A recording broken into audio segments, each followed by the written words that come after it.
त्रिलोचनाय भस्माङ्गरागाय महेश्वराय नित्याय शुद्धाय दिगम्बराय तस्मै नकाराय नमः शिवाय तस्मै नकाराय नमः शिवाय।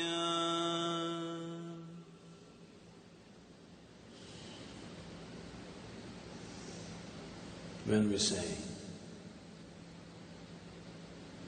Shiva's teachings, we need to understand that we are not talking in terms of philosophies or ideas.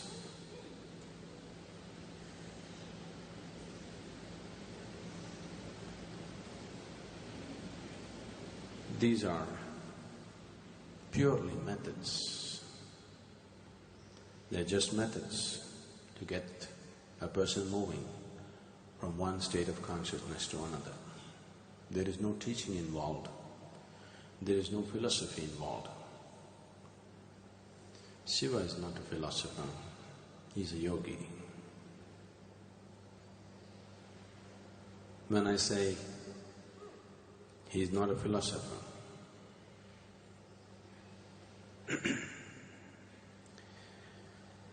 see, it's very easy to be philosophical.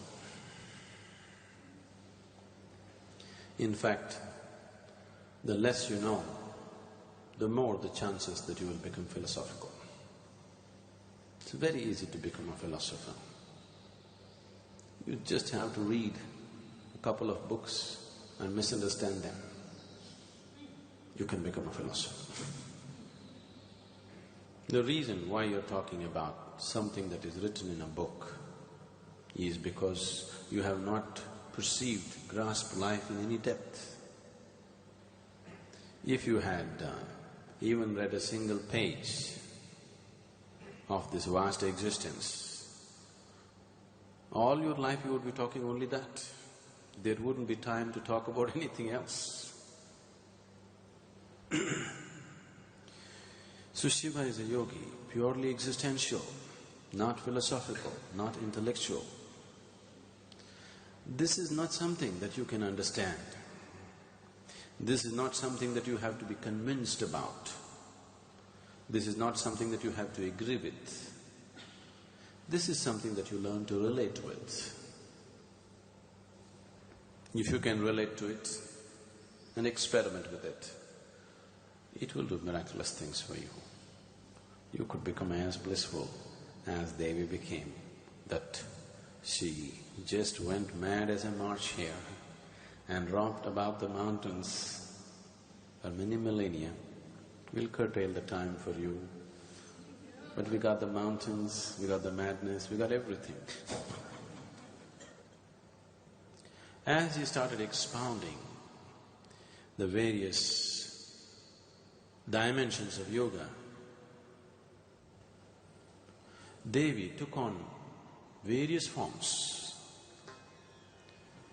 She became love, she became compassion, she became anger, she became fury, she became deadly, she became very pleasant, she became unpleasant. She took on every kind of form that could happen within the human consciousness.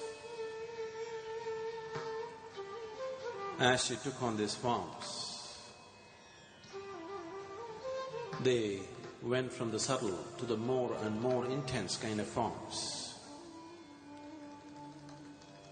As Devi took on various forms, the seasons changed, the atmosphere in the world changed, because she is the Shakti, the basic energy behind the existence. As she went into many phases of her consciousness, everything around changed. And then he brought her to a state to make her realize all this is just a play of energy. She is none of these things. What she is beyond all these forms that she can take. And to harness that energy and make it happen the way it should happen is the science of yoga, and the explosion of yoga started.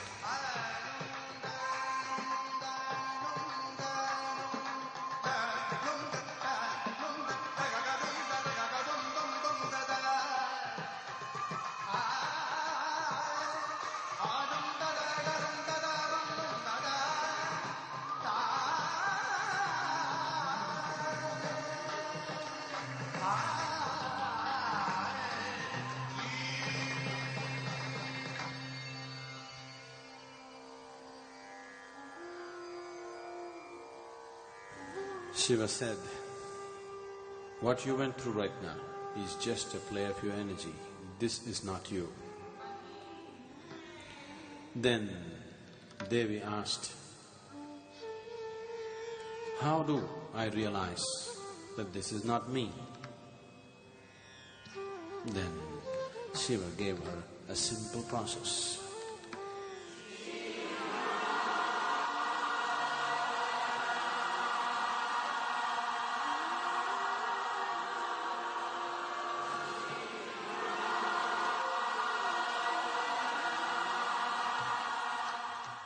Sada vasantam, sada vasantam, sada vasantam.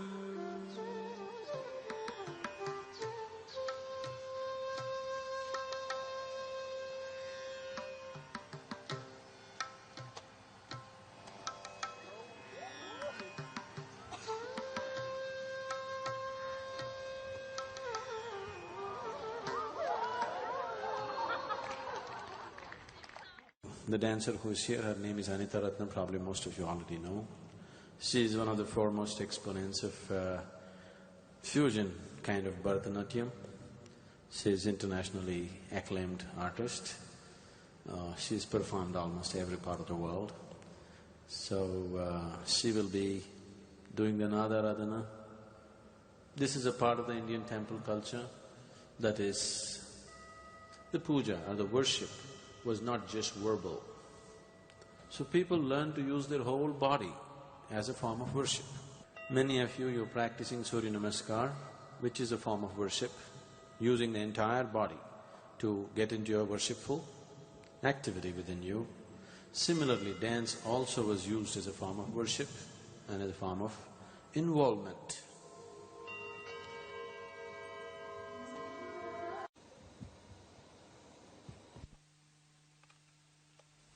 So here we are exploring and expounding the glorious ways of Shiva. The only way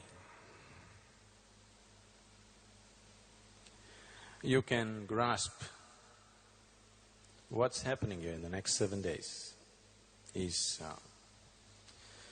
the first part of Shiva's teaching was to Parvati, his wife. It was taught in a certain intimacy, in a certain closeness, certain lack of resistance from the other person. If you want to grasp this, you have to sit here like the Devi herself, otherwise that part of Shiva's ways will be totally out of reach. Shiva expounded various types of yogas, every kind. The most gentle and compassionate yoga, the most ruthless forms of yoga, both were expounded. Because with him, he has no qualms about anything. He has no morality. He has no right and wrong. For him, his body is just an instrument. Everything in the existence is just an instrument to ultimate realization. So depending upon the level of preparedness of the person who is sitting in front of him, accordingly he went. Shiva, the Adi Yogi,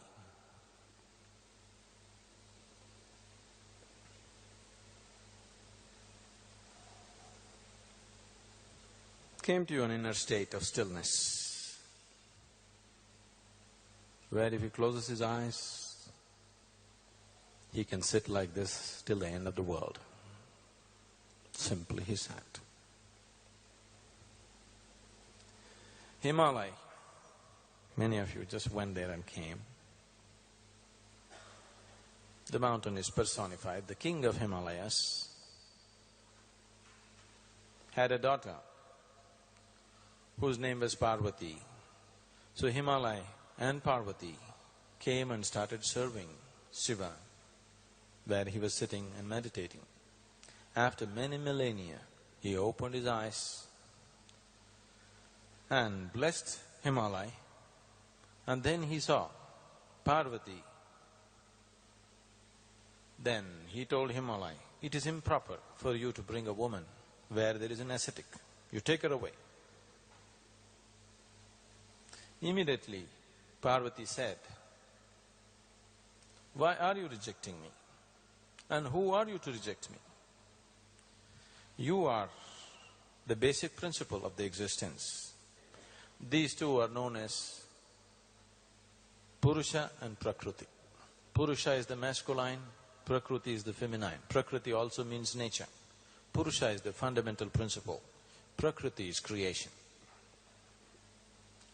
You are Purusha, but without Prakriti, there is no action in you. You are just inert. You cannot do anything by yourself unless there is Prakriti." Shiva said, "I can dismiss and dissolve Prakriti right now. I created it. If I want, I will dissolve it this moment. Don't talk to me all this nonsense, you go." Then Parvati said, "If you have so much power that you can dissolve Prakriti, why are you doing this asceticism? And why are you sitting in these mountains? These mountains are Prakriti, the air that you breathe is Prakriti, the sky is Prakriti, everything is Prakriti. And if you dissolve this, you will have no role to play, you will just become inert, absolute emptiness which you are." He liked the argument and the spunk in her, but he still pretended to be very angry and asked her to leave. She refused to leave. She has been performing immense austerities to become the wife of Shiva. She was completely determined and focused. Her only focus was this single point agenda she was going on. Then people interfered and Shiva decided to marry her. He married, but there was no involvement. He still lived as an ascetic. She was beside him, he accepted her, but he still continued as an ascetic. How will she find fulfillment as a woman? So she was desperate to have a child. So when Shiva was not there, when she was having bath on the banks of Kanti Sarovar, where some of you happen to go this time, she took out the sandal paste that she had smeared on her body, plus a little earth, and formed a little boy out of it and infused life, because she wanted to enjoy the child, because she's been cursed to be barren. And Ganapati was born. Shiva was in the mountains meditating. After about 12 years' time, he came back. By then, Ganapati has grown into a 12-year-old boy. Parvati was having bath, so she had asked Ganapati to watch out so that nobody comes this way. He was standing guard for his mother. Shiva came. He was in a certain mood. He was just walking in. After 12 years, he's walking into the house. Ganapati stopped him, said, "You cannot enter." He asked, "Who are you?" Said, "It doesn't matter who I am, you cannot enter." Shiva just took his axe out and chopped his head off. So the boy fell dead. And Parvati came from above and saw her son dismembered. She just went into such sorrow and angry with Shiva, she said, "You have to do something." Then he just came home and he killed his own son and now his wife is angry, you know.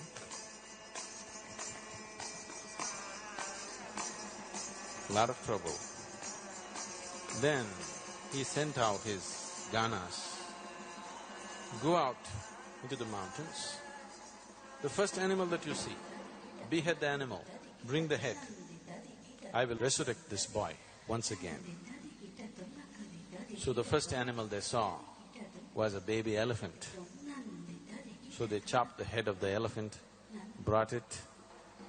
Shiva brought him back to life with an elephant head. So you see Ganapati with an elephant head.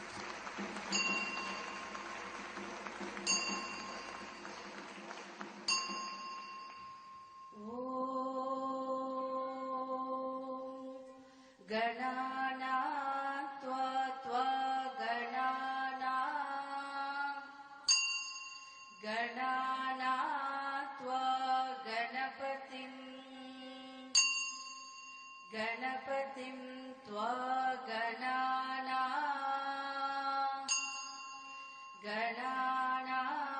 त्वा गणपतिम्. And when he saw Parvati's plight, desperately trying to fulfill herself through normal processes of life, Shiva, out of his compassion, said, "This is not the way for fulfillment." And then the yoga started. He started teaching the methods of self-realization to Parvati, saying that having children, bearing children is not going to really lead you to fulfillment. Here is the way, and he opened up the possibility of yoga. When we say ways of yoga, we are looking at getting mastery over the fundamental processes of life, the very process of creation and dissolution. In great detail and in such gentle ways,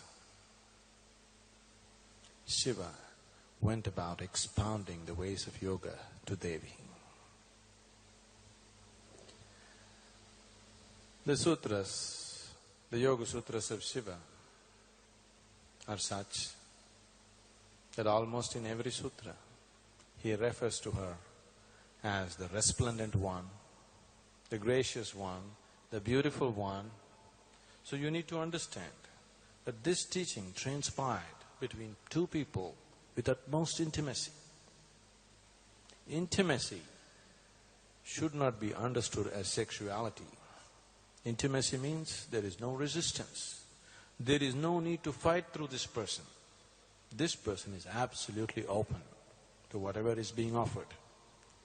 So it is in such a state that these sutras were offered. So the sutras will be so subtle, so gentle. A thinking mind, an arguing mind will wonder, will such a thing work? But it worked miraculously for her. And she became fully realized.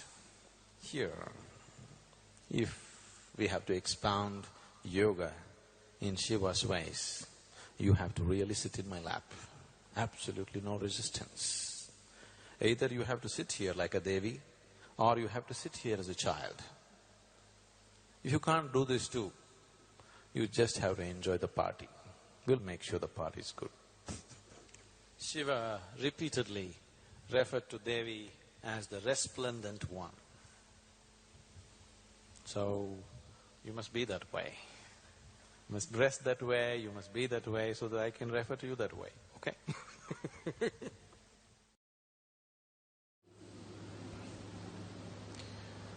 Why There are quite a few people here. They cry, they laugh, they shake like they're possessed. And they try to mop the floor with their own body.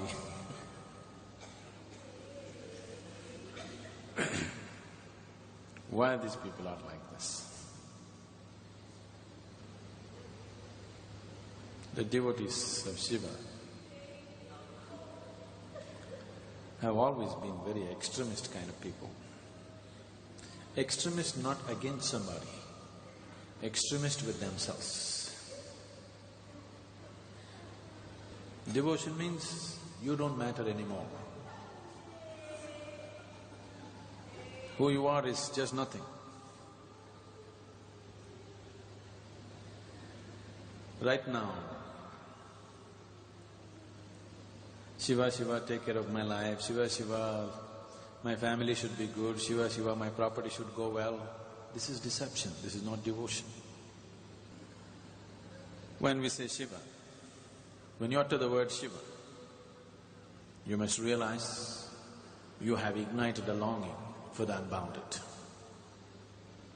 We're not talking about somebody, some fanciful man with snakes and demons around him. We're talking about the boundless. When the question as to why a spiritual person is in this, what does spirituality mean to people?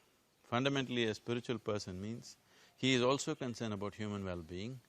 Horrible things that we have done on this planet, both have come from the human mind. So if we are concerned as to what we create in this world, it's extremely important that first of all we learn to create the right things in our mind, how we keep our minds. If